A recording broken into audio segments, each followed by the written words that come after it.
Alright everybody, welcome back to the Jordan Report, and I am your host, Robert Jordan. Everyone, please remember to like, subscribe, and share. Okay guys, I knew after the first election, when Trump was elected in 2016, and they started calling him Nazis and racists and all the rest of that stuff, I knew where this would end up. Because there's nowhere to go once you start calling people Nazis. Violence is the next step. There's nowhere else to go. And so now we got to the point now where they want to kill Trump and his supporters.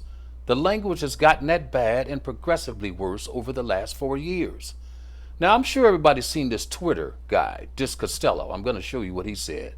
But I'm going to show you what Keith Olberman said. That's what you should hear. There's Dis Costello. Capitalists will be the first people lined up against the wall and shot in the revolution. Who talks like that? Trump's people don't talk like that. If Trump's people talk like that, I wouldn't support Trump or his people. Nobody on the right or anybody who supports Trump talks like that.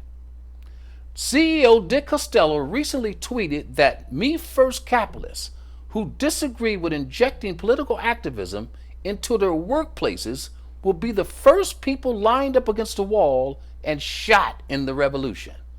What is he talking about? Who is he talking about? This man is worth $300 million. Okay? Now let me show you what Keith Olberman said. This is even worse, people. And Trump supporters had better take these people serious, because this is not the first time Olberman has went off like this.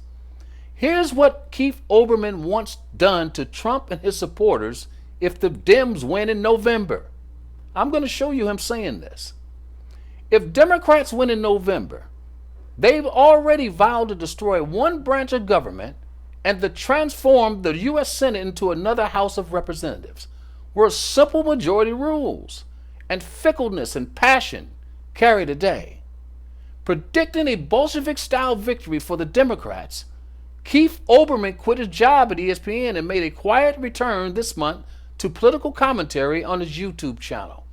In a classic Olberman deranged rant, the former MSNBC host breathed fire and brimstone at President Trump and all of his followers, who Olberman wants to prosecute, convicted, and removed from society.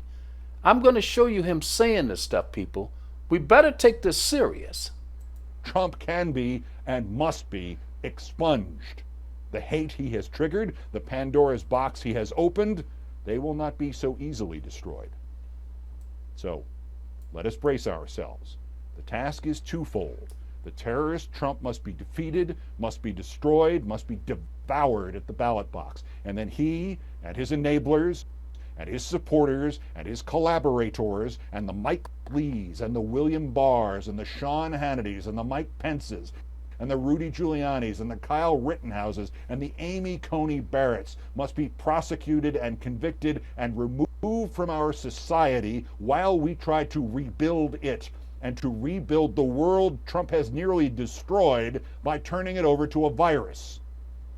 Remember it, even as we dream of a return to reality and safety and the country for which our forefathers died, that the fight is not just to win an election, but to win it by enough to chase, at least for a moment, Trump and the maggots off the stage, and then try to clean up what they left. Remember it, even though to remember it means remembering that the fight does not end November 3rd, but in many ways will only begin that day. Okay, people, those are threats you better take serious. And we had better know we better not ever, ever allow these people to gain control of this country again.